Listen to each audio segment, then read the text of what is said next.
Hi, I'm Moose, this is Playing with Powers, and you've made it to the final episode of our History of Spider-Man games. Last time we looked at the tie-ins inspired by Sam Raimi's movie trilogy, and today we're exploring the last few years of Spidey's evolution, all the way up to the new game from Insomniac Studios. So refill your energy meter, enter the Spider-Verse, and party like it's 2099, because this is Part 4, 2008 to 2018. But before we get into any alternate dimensions, we've got to talk about a AAA Spidey game that almost went under the radar, Spider-Man Web of Shadows. Spider-Man games have always been a product of their times. The 80s and 90s were rife with brawlers and 2D platformers, the 2000s embraced the open world, and by 2008, the new hotness was moral choice systems. Say goodnight, Manuel. You cannot silence the truth. My voice must be heard. That might have been a little extreme, Commander. BioShock and Mass Effect had just come out the year before, offering players the opportunity to pick whether they'd be a moral paragon or a little sister slaughtering renegade. Developers everywhere started cramming morality systems into their games, and Spider-Man was no exception. Web of Shadows uses the symbiote suit to let Spider-Man embrace his dark side, with different moves and plot developments depending on what costume you use in combat and how nasty you want to be. Like in most games of the era, your choices aren't quite as impactful as the marketing made it seem. There are only 7 major decisions to make, like whether you give in to the Black Cat's advances or decide to rip symbiote Wolverine in half. I'll kill you for this. Wolverine is safe. Get back here and pick him up. Your choices and actions in the wide open world lead to one of 4 possible endings, including one where MJ breaks up with Peter, which is harsh, but not as bad as when she straight up died in the bad ending to Spidey vs. the Kingpin. Mary Jane!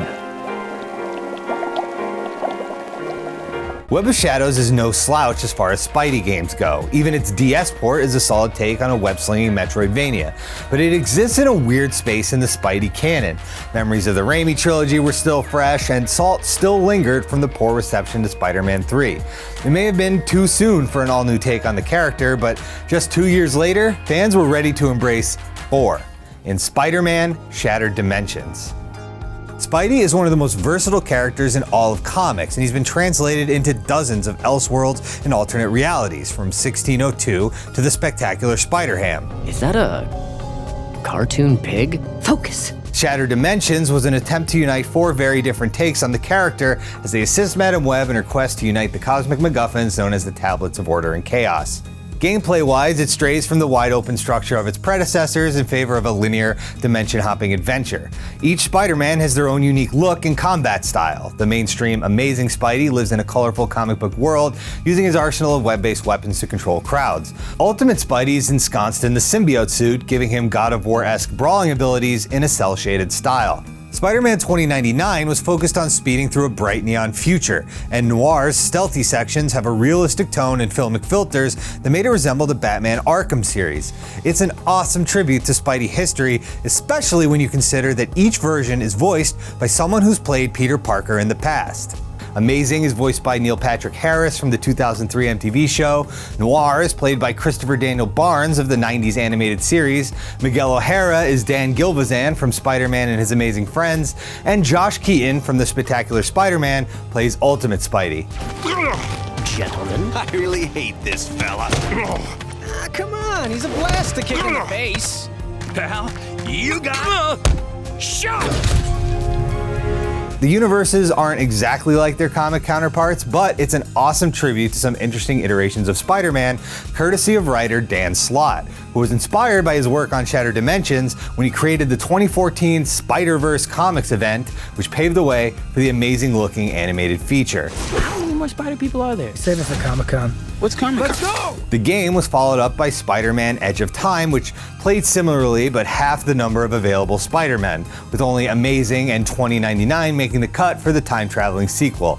It's still a solid game, but a lot of it feels rehashed from Shattered Dimensions, and speaking of rehashes, we finally come to the Amazing Spider-Man. As far as the Mark Webb movies go, I will just be kind and say they were a mixed bag. Andrew Garfield was definitely a more energetic Spidey. He and Emma Stone were a way better couple than Kirsten and Tobey, and hell yeah, mechanical web shooters. But overall, the movies just feel like joyless, cynical cash-ins churned out by Sony in a desperate attempt to force their own cinematic universe. If you like them, hey, more power to you, but me, I'd rather play the games. The first Amazing Spider-Man game returned to the open world exploration of Spider-Man 2, and took inspiration from the Arkham series with its rhythmic counter-based brawls, but sadly it regressed to some PS1 era web-swinging mechanics. Once more, you automatically shoot webs into the sky where they stick to God knows what. Although the addition of the web rush mode was a cool compromise that let you plot a stylish path across the city, even when you're playing as Stan Lee. Progress, over. Excelsior! The story, such as it is actually a sequel to the movie where Spidey and the Lizard team up to stop Alistair Smythe and his Spider Slayers.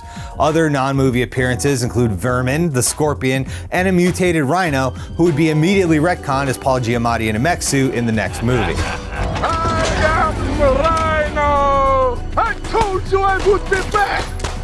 The Amazing Spider-Man 2 also inspired a game, although this one has even less to do with the film. Electro is barely in it. Instead, Spidey has his hands full dealing with Kraven, Kingpin, and Carnage.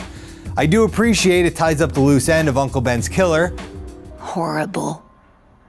But at least it's finally over. The man who took Ben from us won't ever hurt anyone again. Might have been nice to see that in the movie itself, but hey.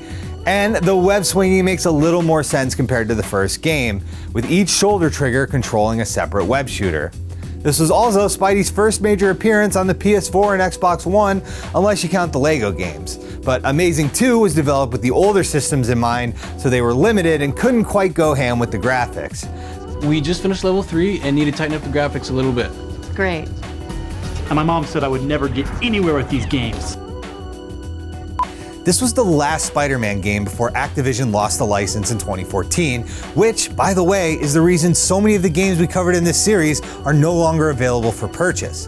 For a little while, there was simply more money in mobile games. Big movie studios eventually realized that it didn't make much sense to spend millions of dollars making a AAA game when they could just slap their IP over a bejeweled clone and rake in way more dough. There have been Spidey games on cell phones going back to 2003, and more recently he's appeared in Contest of Champions, Avengers Academy, and about a million other Marvel mobile games with microtransactions out the wazoo. There are some deserving of a shout out like Total Mayhem, a legit third-person action game, and Spider-Man Unlimited.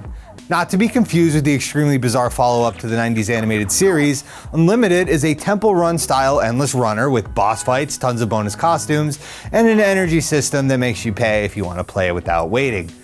For a while, this looked like the future of superhero gaming, but in 2016, Sony announced an all-new AAA title simply called Spider-Man. There's never been that one masterpiece that defines Spider-Man for the medium of video games the same way Arkham's polish and prestige did for Batman. But the upcoming PS4 exclusive might just fit the bill. Insomniac Studios has made a lot of promises for their upcoming Spider-Man. A return to the physics-based web-swinging and wide-open world of Spider-Man 2, a commitment to classic costumes and comic book lore a la Neversoft Spidey, and all new opportunities to flesh out characters like Mary Jane and Miles Morales, who never really got their due in video games. It seems like the studio has taken lessons from all the games that came before and incorporated them into a gorgeous adventure set in a brand new universe, which could be a return to greatness after decades of so-so Spidey games. Our friendly neighborhood hero has appeared in over 30 games since he first swung from a pixelated web in 1982. Many have been spectacular, some were amazing, and a few were straight up awful. But at this point, Spider-Man is as much of a video game character as Link or Solid Snake. It's a testament to his enduring popularity and how his powers and personality translate perfectly to the medium. Thanks for watching, everybody, and thank you for sticking with us through our 4-part history of Spider-Man games. Now that we're done, I want to know who should we cover next. We can do Batman, Superman, the Avengers, the Tick, the Ninja Turtles. Leave a comment, let me know, and as always, please subscribe to Now This Nerd.